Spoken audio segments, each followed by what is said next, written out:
प्रश्न किस तरीका का होता है उसको हल करेंगे, सब आपको इसमें हम दिखाएंगे। ठीक है, कंप्लीट बैच होगा।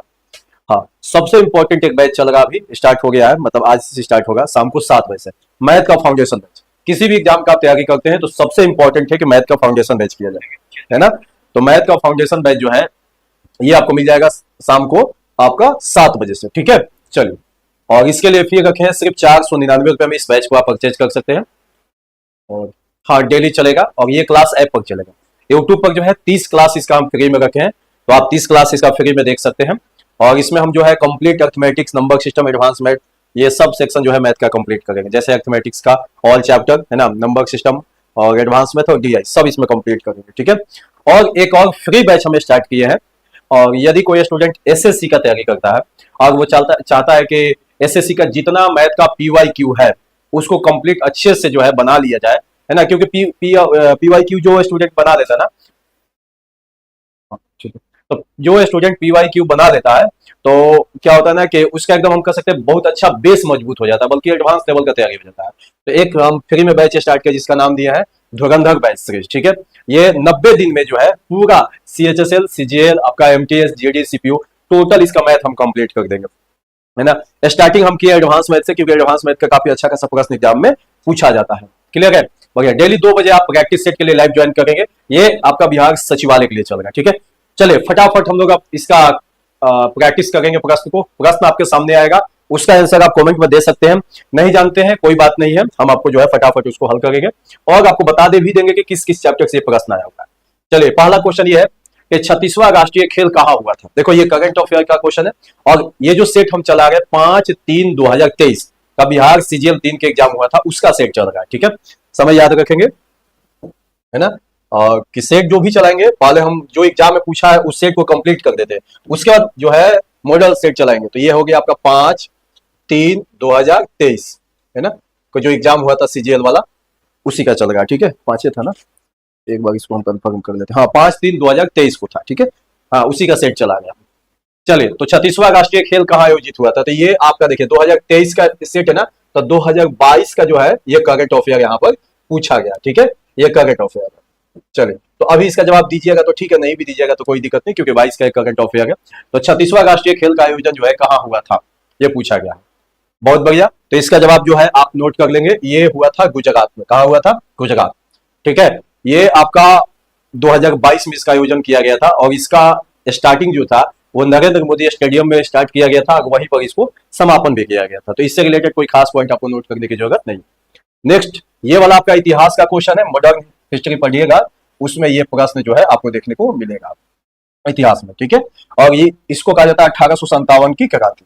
मतलब एक बात तो क्लियर है, सेट बनाते समय ये समझ में आ गया कि 1857 की क्रांति अच्छा से याद कर लीजिएगा, इससे प्रश्न एग्जाम में पूछा गया है और आगे भी पूछे जाएंगे। ठीक है, यही सेट से ही पता चल जाता है कि कौन कौन जो है आप चैप्टर कंप्लीट करेंगे। ठीक है, देखो इसमें कुल मिला के सेट में 150 क्वेश्चन होंगे। बिहार सचिवालय का जब आप एग्जाम दीजिएगा ना तो आपको 150 क्वेश्चन मिलेगा। 150 में जो है हम आज डिस्कस करेंगे 50 क्वेश्चन का, फिर नेक्स्ट डे डिस्कस कर देंगे 50 क्वेश्चन का, और फिर से नेक्स्ट डे में 50 क्वेश्चन। इस तरीका से जो है 3 दिन में जो है एक सेट कंप्लीट करेंगे। अब इसी में आगे जो है मैथ मिलेगा तो मैथ को भी हल करना है। इसी में आगे जो है साइंस का न्यूमेरिकल कुछ 1-2 मिलेगा उसको हल करना है।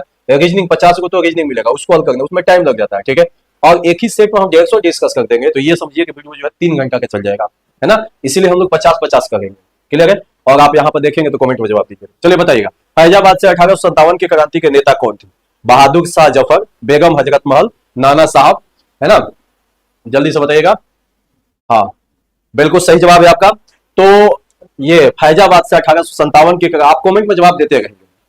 तो फैजाबाद से 1857 की क्रांति के जो नेता थे वो थे मौलवी अहमदुल्ला, मौलवी अहमदुल्ला। ठीक है, ये फैजाबाद है ना, जो कि अवध अवध कहा जाता था उसको, वर्तमान में थी अभी उत्तर प्रदेश में। ठीक है, वहां से जो है ये 1857 की क्रांति का नेतृत्व किए थे। इसको आप अच्छे से नोट करने की कोई खास जरूरत नहीं है, आप ऐसे डायरेक्ट याद भी कर लीजिएगा तो हो जाएगा काम। क्लियर है, बढ़िया, क्लियर है।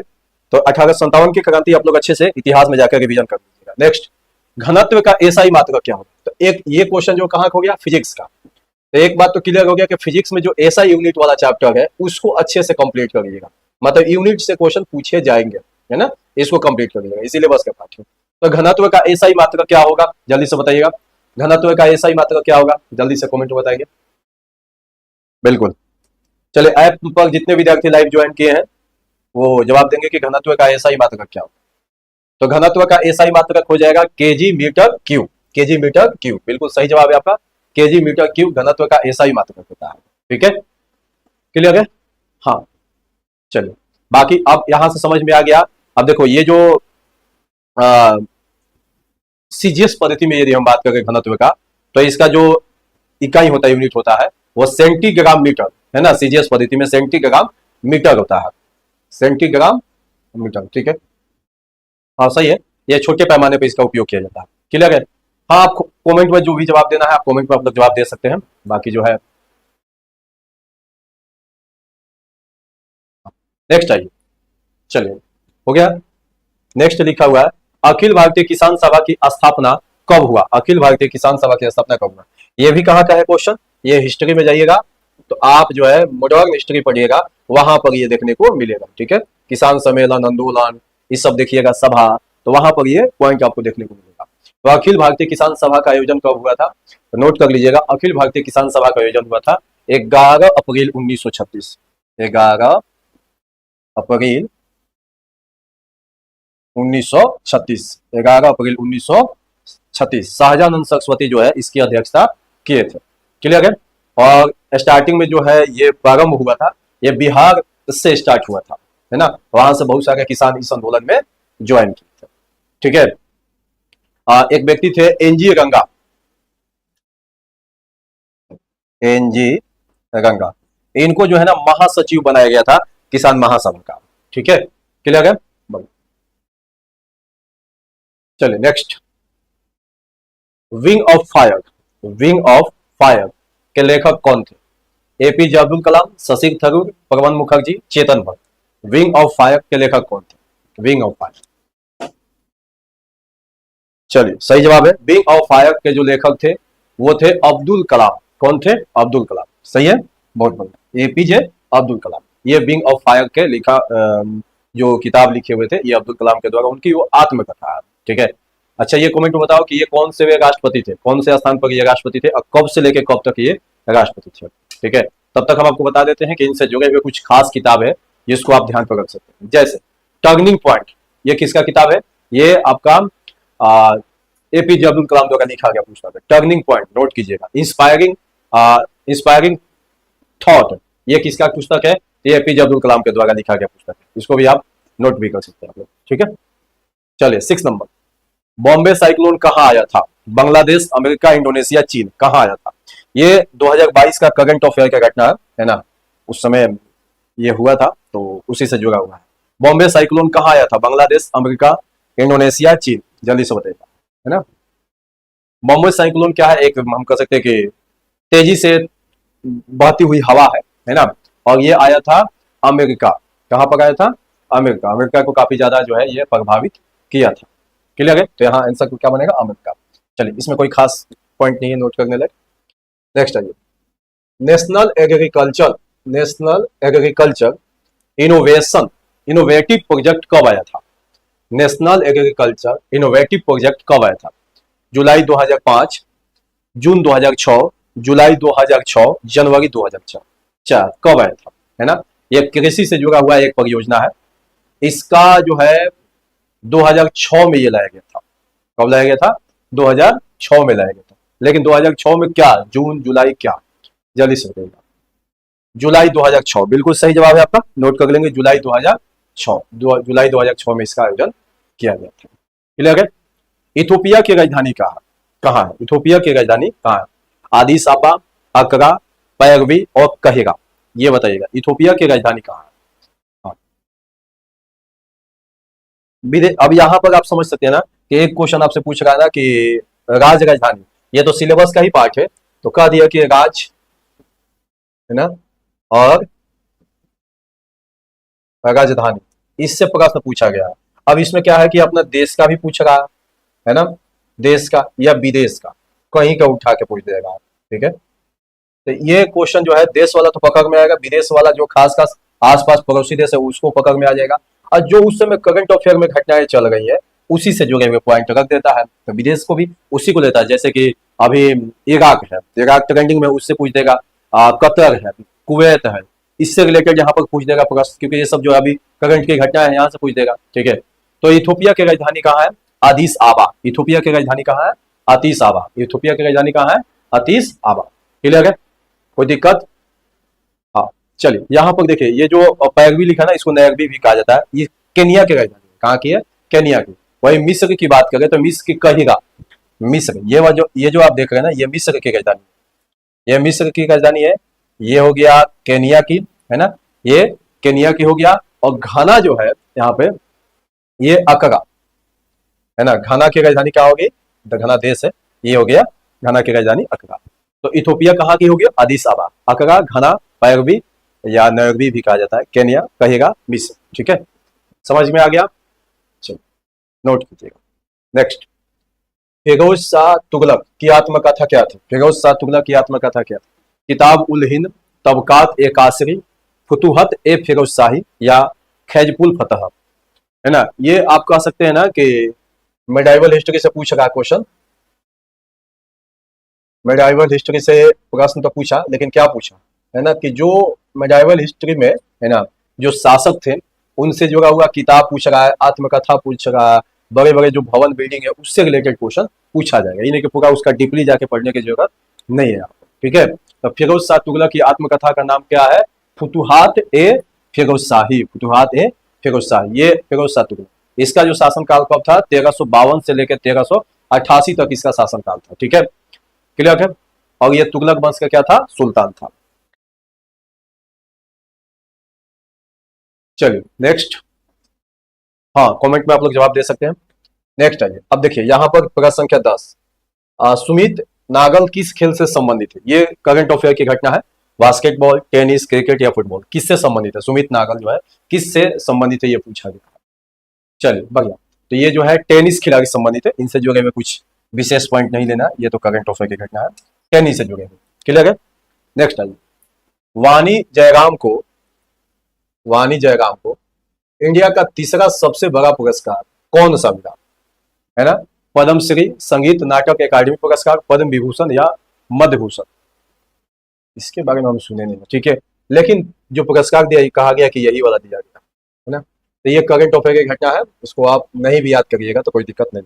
मतलब एक चीज तो करंट में भी पूछ रहा है कि भाई पुरस्कार एकदम अच्छे से कंप्लीट कर दो, क्योंकि पुरस्कार से जो है प्रश्न पूछे जा रहे हैं, तो पुरस्कार एकदम कंप्लीट होना चाहिए अच्छे से, है ना। चलिए, हिंदी भाषा के विकास से संबंधित अनुच्छेद, हिंदी भाषा के विकास से संबंधित अनुच्छेद कौन सा है? 342, 351, 343 या 352? हिंदी भाषा के विकास से संबंधित कौन सा अनुच्छेद है? जल्दी से बता दीजिए, ठीक है। सही जवाब है आर्टिकल 351 जो है हिंदी भाषा से संबंधित है। किससे संबंधित है? हिंदी भाषा से संबंधित है। आर्टिकल 351 हिंदी भाषा से संबंधित है। किससे संबंधित है? हिंदी भाषा से संबंधित है, आर्टिकल 351, ठीक है।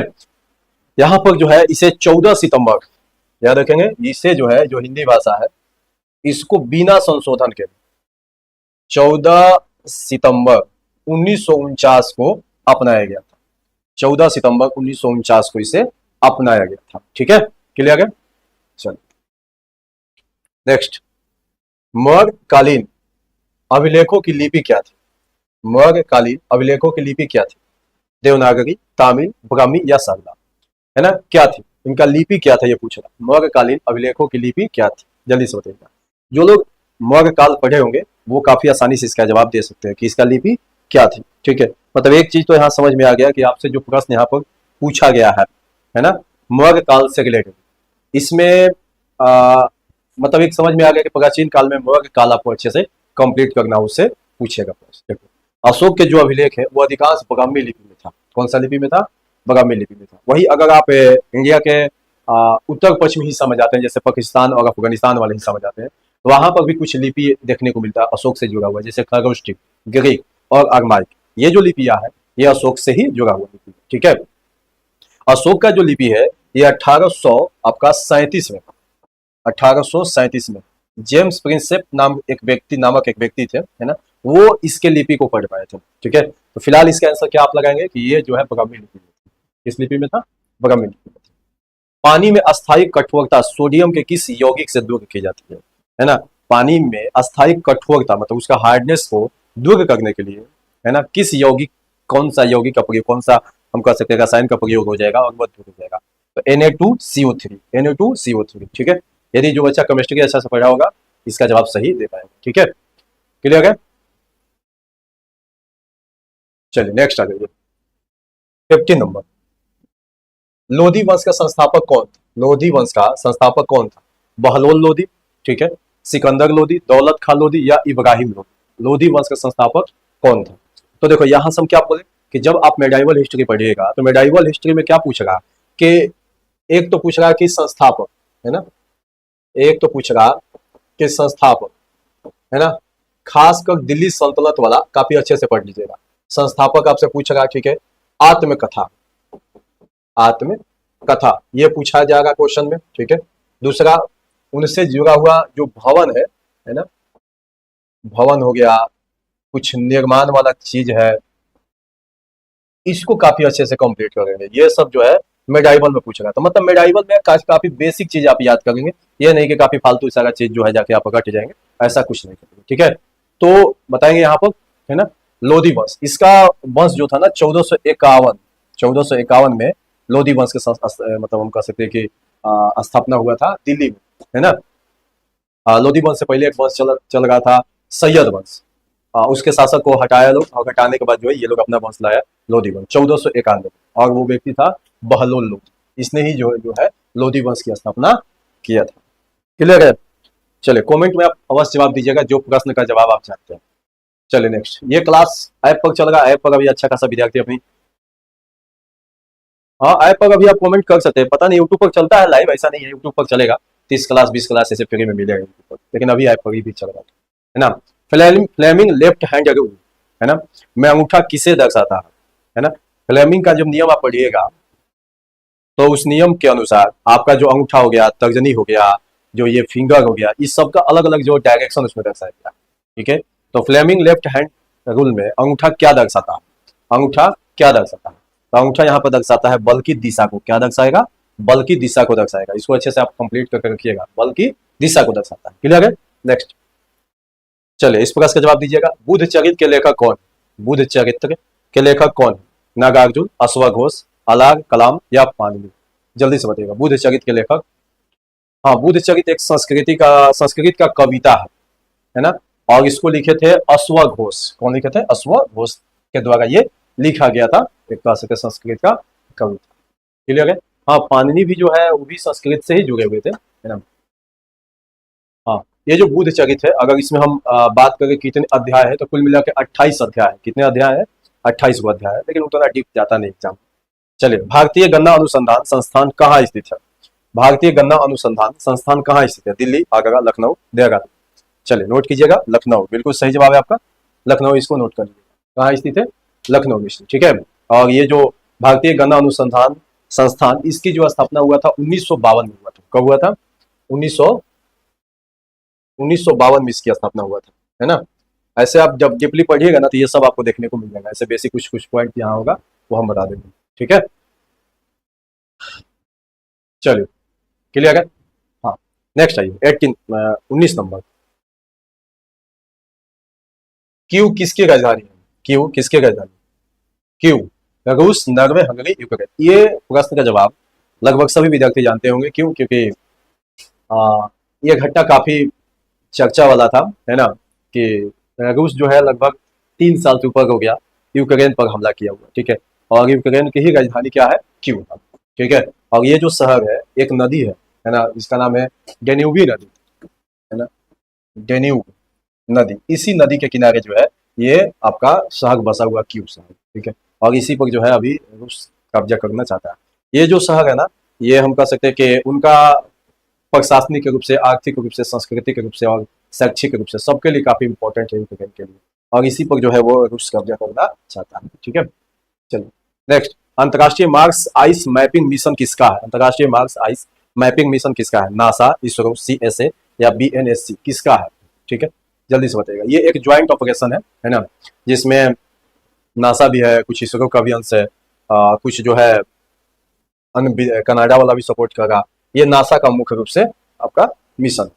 चलिए अब आप बताएंगे, हाँ इंडिया का जो स्पेस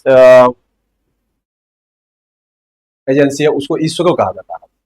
हाँ ठीक है। वही अगर जापान की बात करें तो JA1 से कहा जाता है, JA1 से, जापान वाला का JA1 से। ठीक है। कनाडा का वही CSA, कनाडा के लिए CSA कहा जाता है, कनाडा के लिए क्या कहा जाएगा, CSA कहा जाएगा। और इंडिया के लिए इसरो हो जाएगा, इंडिया के लिए इसरो हो जाएगा। ठीक है, कोई दिक्कत, कोई दिक्कत नहीं। नेक्स्ट आगे बढ़े, चले 21। बंगाली भाषा की लिपि क्या है, नगरी, नास्तालिक या गुरुमुखी या कुटिल। नगरी, बंगाली भाषा की लिपि क्या है ना, तो नोट कीजिएगा, बंगाली भाषा की लिपि क्या है, नगरी। बिल्कुल सही जवाब है आपका, ये बंगाली भाषा का लिपि है, बहुत पुराना लिपि है इन लोग का, है ना। जैसे हम लोग अभी हिंदी के लिए देवनागरी उपयोग करते हैं और इंग्लिश के लिए रोमन, तो बंगाल में जो चाहिएगा बंगाली भाषा के लिए जो है एक लिपि प्रयोग करता है, उसका नाम है नगरी। ठीक है, नेक्स्ट आइए। आवर्त सारणी में बाएं से दाएं जाने पर विद्युत घनत्व पर क्या प्रभाव पड़ता है, घटता है, बढ़ता है, अपरिवर्तित रहता है, या पहले घटता है और फिर बढ़ता है। बहुत अच्छा क्वेश्चन है, और यदि आप आवर्त सारणी अच्छे से पढ़े हुए हैं तो इसका जवाब आप दे दीजिएगा, आवर्त सारणी। ठीक है, बिल्कुल आवर्त सारणी में जो है घटता है, क्या होगा, जब आप बाएं से दाएं जाइएगा तो घटेगा और दाएं से बाएं आइएगा तो बढ़ेगा। ठीक है, नेक्स्ट। निचली बर्मा इंडिया में किसके काल में विलय किया गया था, जो बर्मा का निचला हिस्सा है, कौन उस समय वायसराय था कि उसके शासनकाल में जो है इसको इंडिया में विलय किया गया था। Lord Ripon, Lord Canning, Lord Dalhousie, Lord Hardinge, किसके शासनकाल में, बढ़िया, तो नोट करिएगा, लॉर्ड डलहौजी के शासनकाल में इसको विलय किया गया था। किसके शासनकाल में विलय किया गया था, लॉर्ड डलहौजी के शासनकाल में विलय किया गया था। कब, 1852 में, 1852 में, नोट करिएगा, कब विलय किया गया था, 1852। ठीक है, 1852 इसे विलय किया गया था।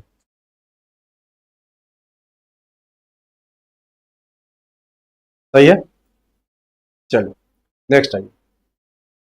बाकी इससे जुड़ा हुआ तो बहुत सारा पॉइंट है, लॉर्ड डलहौजी के द्वारा जो है आपका टेलीफोन की सुविधा दिया गया, रेलवे की सुविधा दिया, लिखेंगे तो बहुत सारा लिखाएगा, वो आप डीपली जब पढ़ेंगे ना तो वहां पर तो पता चल ही जाएगा। बस आप खाली आपको फटाफट जवाब दें। BaCl2 plus NaSO4, BaSO4 plus 2NaCl में कौन सी अभिक्रिया है, ये केमिस्ट्री का क्वेश्चन है और इसका जवाब आप लोग खुद दीजिए, क्योंकि इसके बारे में हम कुछ ज्यादा जानते नहीं है केमिस्ट्री में। ठीक है, केमिस्ट्री में ये वाला चैप्टर मेरा उतना ठीक ठाक नहीं है, तो इसका आंसर लगाइएगा द्विविस्थापन अभिक्रिया। नेक्स्ट, गांधी जी किस आंदोलन से, गांधी जी किस आंदोलन से जो है,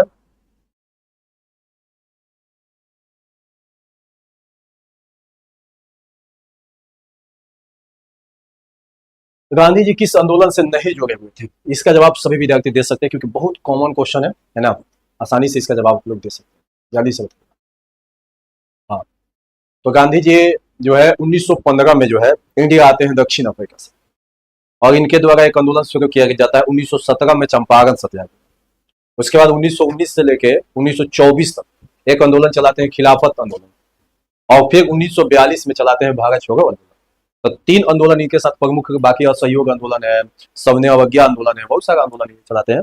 लेकिन चंपारण तो जानिएगा 1917, खिलाफत 1919, 1924, भारत छोड़ो आंदोलन 1942। ठीक है, स्वदेशी आंदोलन जानते हैं क्या हुआ था, जब बंगाल का विभाजन हुआ था 1905 में, उसके उपलक्ष्य में जो है 1907 में स्वदेशी आंदोलन किया गया था। तो स्वदेशी आंदोलन से जो है महात्मा गांधी नहीं जुड़े हुए थे। क्लियर है, आंसर बनेगा स्वदेशी आंदोलन। नेक्स्ट, मौलिक कर्तव्य किस देश के संविधान से लिया गया, यहाँ पर ध्यान दीजिएगा आप कि पॉलिटी से क्वेश्चन पूछ रहा है ना, तो पॉलिटी में आप कंप्लीट कर लेंगे, मौलिक अधिकार, मौलिक कर्तव्य, ऐसे इसका हम सिलेबस पूरा बता देंगे। जैसे मौलिक अधिकार, मौलिक अधिकार ये एकदम कंप्लीट चाहिए, इससे प्रश्न तो सामने देख ही रहे हैं, पूछ रहा है, तो ये आप एक क्वेश्चन यहाँ से कंफर्म कर सकते हैं। तो यही तो सेट बनाने की खासियत है ना।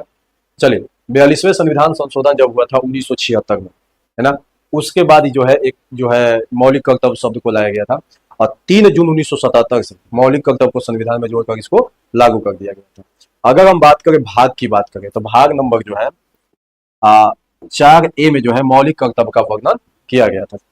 ठीक है, और अनुच्छेद भी जो बाद में इसको ऐड किया गया था, इसलिए 51A में रखा गया, 51 क भी इसको बोला जाता है, 51A है ना, 51 क में इसको ऐड किया गया था। ठीक है, कहीं सवाल पूछा गया कि किस देश से लिया गया था, है ना, तो ये लिया गया था सोवियत संघ, उस समय सोवियत संघ होता था, अभी तो इसको रूस कहा जाता है, तो रूस से लिया गया था। ठीक है, नेक्स्ट, वर्तमान इंडिया के वर्तमान मुख्य न्यायाधीश कौन है? तो ये जितने लोग हैं ना, ये कोई अभी नहीं है, क्योंकि 2022 का ये घटना है। चलिए फिलहाल अभी आप कमेंट में बताएंगे अभी के हिसाब से 2026 में जो है मुख्य न्यायाधीश कौन है, जल्दी से कमेंट में बता दीजिएगा आप लोग, है ना। 2026 में मुख्य न्यायाधीश कौन है? चलिए नेक्स्ट आइए, राष्ट्रपति के महाभियोग के आरोप पत्र पर कितने लोग का हस्ताक्षर होना चाहिए? अगर राष्ट्रपति पर महाभियोग लाना है तो कितने लोग उस पर हस्ताक्षर करेंगे तब महाभियोग आ सकता है? 1/3 सदस्य, 2/3 सदस्य, 1/4 सदस्य, 2/3, ठीक है। वहीं आप आर्टिकल 61 को देखेंगे तो उसमें महाभियोग से संबंधित चर्चा किया गया है, ये राष्ट्रपति पर महाभियोग कैसे लाया जाएगा, ठीक है। आर्टिकल 61 ध्यान में रखिएगा, आर्टिकल 61 जो है ये राष्ट्रपति के महाभियोग से संबंधित है, ठीक है। अगर राष्ट्रपति पर महाभियोग लाना है तो कम से कम 1/4 सदस्य जो है हस्ताक्षर करेंगे तब जो है ये नोटिस लाया जा सकता है। और जब भी नोटिस लाया जाएगा महाभियोग से संबंधित, हाँ, तो जब भी महाभियोग से संबंधित नोटिस लाया जाएगा तो 14 दिन पहले राष्ट्रपति को बताना होता है। क्या बात आपको ये पता है? हाँ, नोटिस लाने के लिए 1/4 सदस्य होना चाहिए, ठीक है। 14 दिन पहले बताना पड़ेगा, और यदि उनको हटाना है ना, तो प्रत्येक सदन में, मतलब लोकसभा में और राज्यसभा में कुल सदस्य जितना भी उसके 2/3 सदस्य जब उस पर सिग्नेचर करेंगे, मतलब बहुमत से पारित होना चाहिए, तब महाभियोग को लाया जा सकता है, ठीक है। नोटिस लाना है तो 1/4, हटाना है उनको, बहुमत पारित कराना है तो 2/3, ठीक है, 2/3, समझ गए। 2/3 सदस्य चाहिए, कितने सदस्य चाहिए? 2/3, ठीक है। 14 दिन पहले बताना भी पड़ेगा। क्लियर है? यहाँ पर कोई दिक्कत किसी को नहीं। नेक्स्ट आ जाइए, 29 कहाँ गए? 29 नहीं, केवल 30 आ गए, चलो कोई बात नहीं है।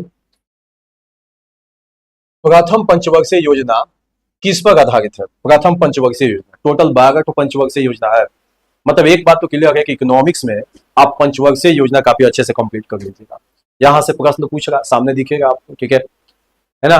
तो पंचवर्षीय योजना का क्या मतलब हम कह सकते हैं, मुख्य उद्देश्य था, कब लाया गया था, ये सब आपको पता होना चाहिए। तो प्रथम पंचवर्षीय योजना जो है 1951 में लाया जाता है। कब लाया जाता है? 1951 में, और 1956 तक चलता है, कुल मिलाकर 5 साल तक चलता है ना ये लोग। और जो प्रथम पंचवर्षीय योजना था ये पूरा कृषि पर आधारित था। किस पर आधारित था? कृषि पर आधारित था, ठीक है। और ये जो प्रथम पंचवर्षीय योजना था, एक व्यक्ति थे एन राजा, है ना, उनके द्वारा ये प्रस्ताव को लाया गया था कि भाई कृषि पर हम ज्यादा फोकस करेंगे, ठीक है। और इस योजना को एक मॉडल पर भी आधारित कहा जाता है, जैसे हेराड, है ना, हेराड, है ना, डोमार, हेराड डोमर कहा जाता है, डोमार या डोमर, ठीक है, इसे कहा जाता है ना, डोमार, है ना। इसी मॉडल पर ये आधारित था, ठीक है, प्रथम पंचवर्षीय योजना। याद रखेंगे टाइमिंग इसका कब था? 1951 से 1956। किस मॉडल पर आधारित था? हेराड डोमार मॉडल पर आधारित था। और जो लाने वाला व्यक्ति थे वो एन राजा नामक व्यक्ति थे, ठीक है, ये भी अच्छे से आप याद रखेंगे। क्लियर है? कोई दिक्कत किसी को? कोई दिक्कत हो कमेंट में अवश्य जवाब दीजिएगा। नेक्स्ट क्वेश्चन का जवाब दीजिएगा, अधिकांश प्राचीन बौद्ध ग्रंथ की भाषा क्या है? संस्कृत, मगधी, पाली, प्राकृत। अगर आप बौद्ध धर्म अच्छे से पढ़े होंगे और गौतम बुद्ध का सभी उपदेश को पढ़े होंगे कि किस भाषा में प्रथम उपदेश दिए, तो उस हिसाब से आप आसानी से इसका जवाब दे सकते हैं ना। त्रिपिटक किसका ग्रंथ है? तो बौद्ध ग्रंथ, बौद्ध धर्म से संबंधित है, ठीक है। और ये बौद्ध ग्रंथ का जो भाषा था, मतलब जिस भाषा में ये उपदेश दिए थे, और ग्रंथों की जो भाषा थी वो थी पाली। क्या भाषा थी? पाली, ठीक है। मतलब एक बात तो क्लियर है कि प्राचीन काल यदि आप पढ़ रहे हैं इतिहास में, तो आप जाके जो है धर्म वाला चीज, जैसे जैन धर्म, बौद्ध धर्म, इसको काफी अच्छे से याद कर लेंगे, और खास पॉइंट को याद रखेंगे, कॉमन चीज को आप याद कर लेंगे, काफी डीपली जाने की जरूरत नहीं। समझ गए?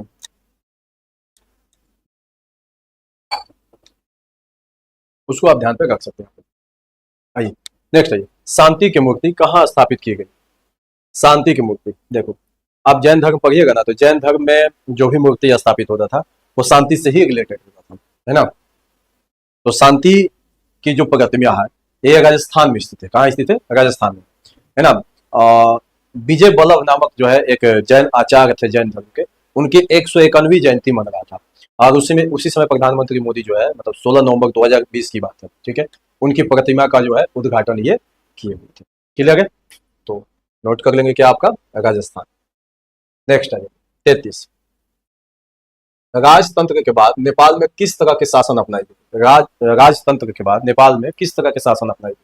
प्रत्यक्ष लोकतंत्र, अध्यात्मक अध्यक्ष वाला शासन, या समाजवादी शासन, या लोकतांत्रिक शासन, ठीक है।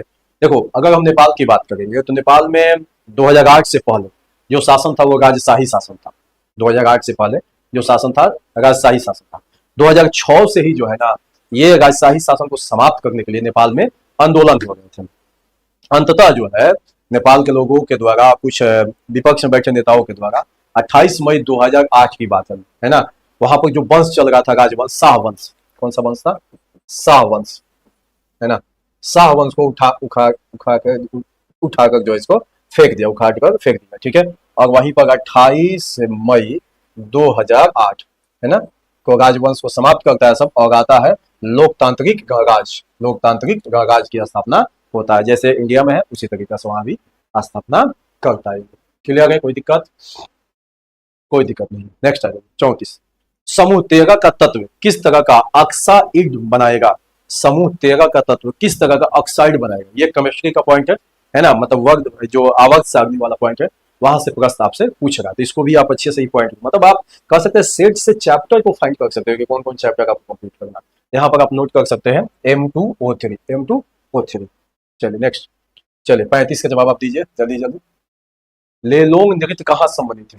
मतलब नृत्य से, अब इसको कहा जाता है आर्ट एंड कल्चर, तो नृत्य से क्वेश्चन पूछ रहा है। अगर नृत्य से भी क्वेश्चन पूछता है ना, तो इसको भी ध्यान में रखेंगे कि उस समय का नृत्य पूछता है कि जो उस समय करंट में प्रसिद्ध है, ऐसा कोई फालतू किस्म का।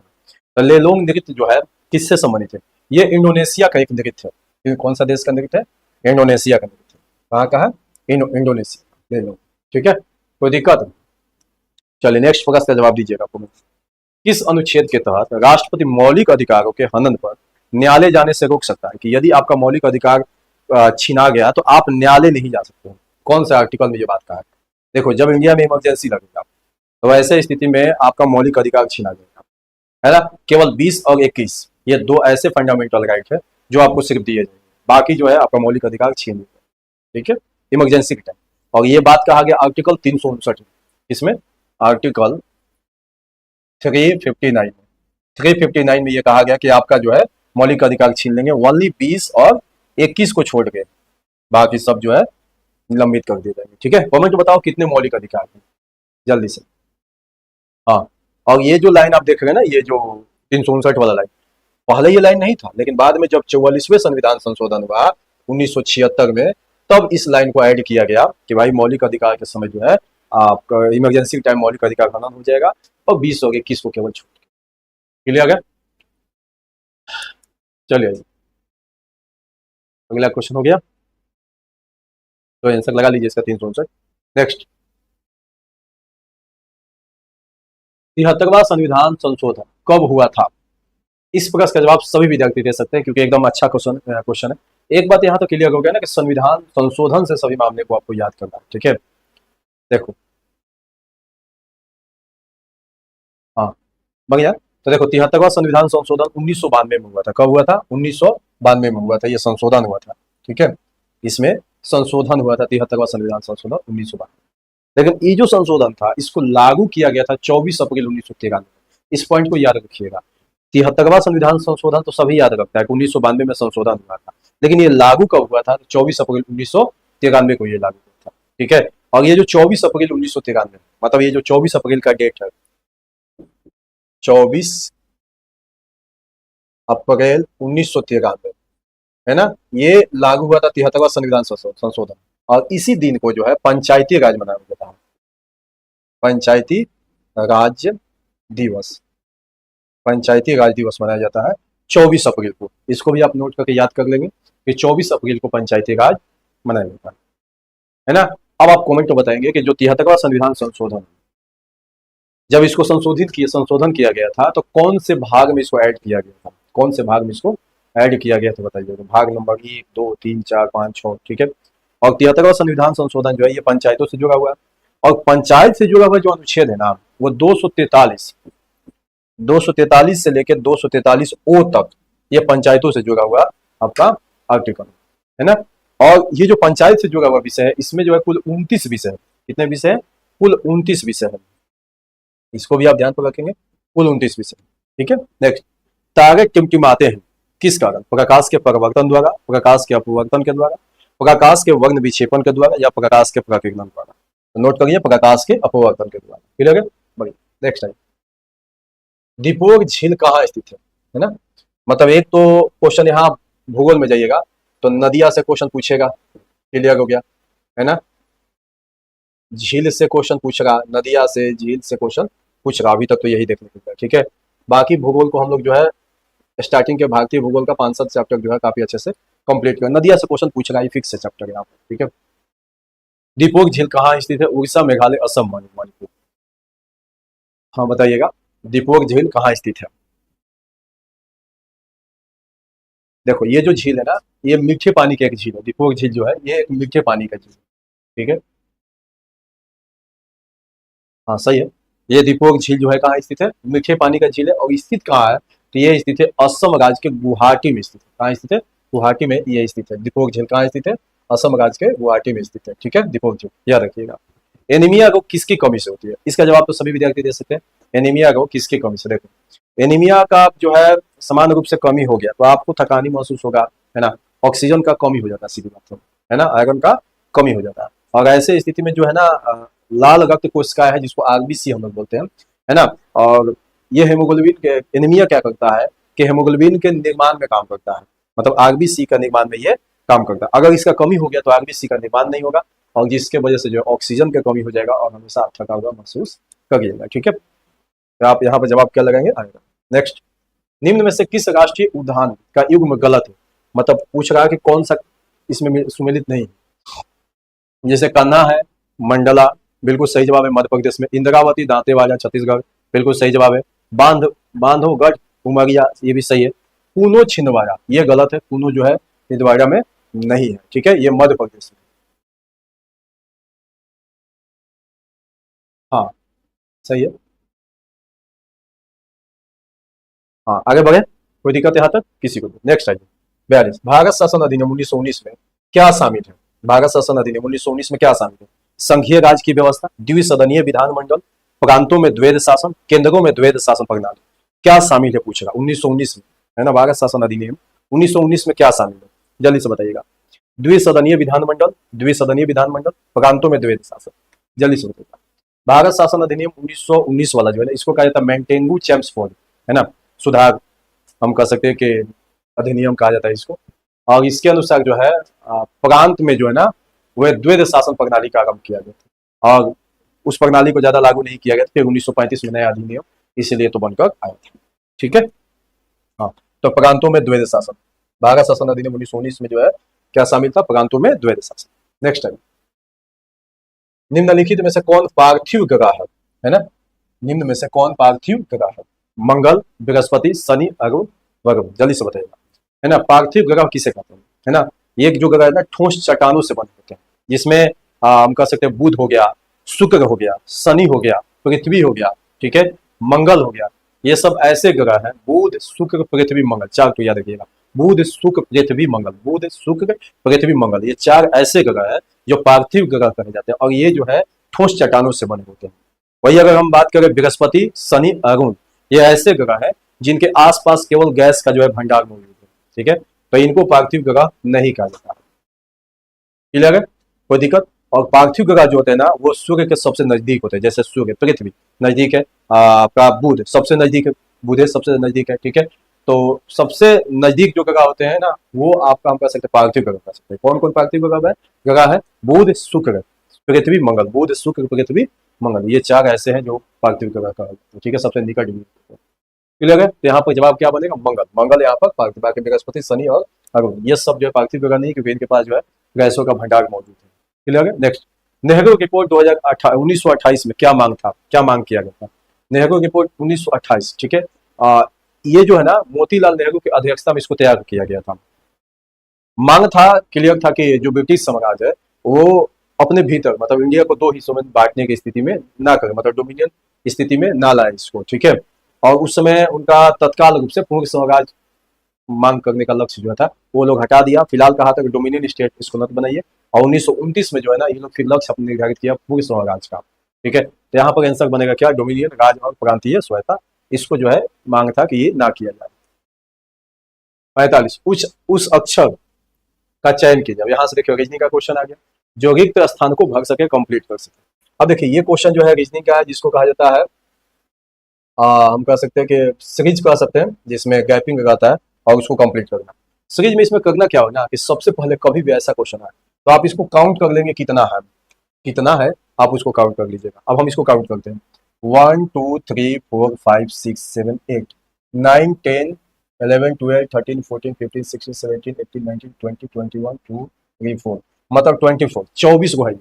अब आप 24 गो है तब सोचिए कि 24 को फैक्टर बाई फैक्टर समान तरीका से बांटना है तो कैसे बांट सकते हैं। तो आप कहेगा सर 3 3 के फैक्टर में बांट सकते हैं, इसको 4 4 के फैक्टर में बांट सकते हैं, 6 6 के फैक्टर में बांट सकते हैं, 8 8 के फैक्टर में बांट सकते हैं ना। ठीक है, तो एक काम कीजिए, इसमें आप सबसे मैक्सिमम फैक्टर में पहले बांटने का पहले कोशिश कीजिएगा, जल्दी पकड़ में आ जाएगा। जैसे हम इसको 8 8 फैक्टर में बांटते हैं 1 2 3 4 5 6 7 1 8, तो 8 फैक्टर में बांट के इसको लाइन लगा दी। फिर आगे देखते हैं 1 2 3 4 5 6 7 1 8, 1 2 3 4 5 6 7 8 यहाँ पर फिर 8 को हो गया। अब इसमें क्या है ना कि इसको हम लोग कहेंगे सेक्शन 1 सेक्शन 2 सेक्शन 3। अब ये तीनों आपस में इक्वल होगा।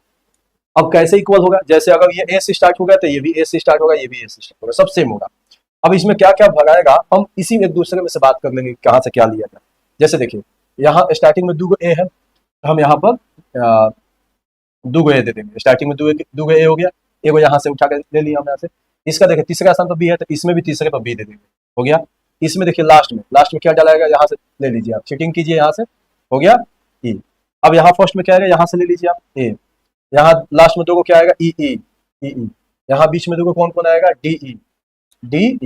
इस तरीके से देखिए हो गया double A double B C D E, double A double B C D E, double A double B C, double A double B यहाँ पर है ना D E double E, simple ही हो गया वहां पे, है ना। कहाँ मिस्टेक हो गया, हाँ ठीक है सी डी होना चाहिए यहाँ पर, यहाँ सी और ये डी होना चाहिए। यहाँ से तीसरे स्थान उठाइएगा, यहाँ से यहाँ देखिए पीछे से 2 को छोड़ के यहाँ पर 2 को लिए, पीछे से 2 को छोड़ के सी डी हो गया यहाँ पर। अब ये फाइनल बन गया क्या ए B E, A double E सी और डी, ये आपका यहाँ पर फाइनल बन के आ गया, है ना। तो इस हिसाब से क्या आंसर बनेगा A B E A B E A B E A double E C D, ये ऑप्शन एक सही हो जाएगा 45 का। समझ गए, चलिए 46 बताइएगा, इसको आप नोट कर लीजिएगा। 46 आयकर की सीमा को बढ़ाकर कितना कर दिया गया। ये 2022 का क्वेश्चन है, जब टैक्स में वृद्धि किया गया था, मतलब टैक्स का जो स्लैब दर है उसको वृद्धि किया गया तो कितना किया गया था, 5 लाख 6 लाख 7 लाख 3 लाख, नोट कीजिएगा 7 लाख किया गया था। ठीक है, नेक्स्ट, इनमें से कौन बहिर्भेदी आग्नेय चट्टान है ना। आग्नेय चट्टान कौन सा है, वो चट्टान जो बहुत कठोर चट्टान होता है, उसको तोड़ना संभव नहीं है, उसको आग्नेय चट्टान कहा जाता है। ठीक है, और ग्रेनाइट भी जो है ये भी आग्नेय चट्टान है, ये अंदरूनी में पाया जाता है, अंदर में इसका जो है पाया जाता है, और वो साइट भी बहुत अंदर तक पाया जाता है। ठीक है, जल्दी से बताइएगा।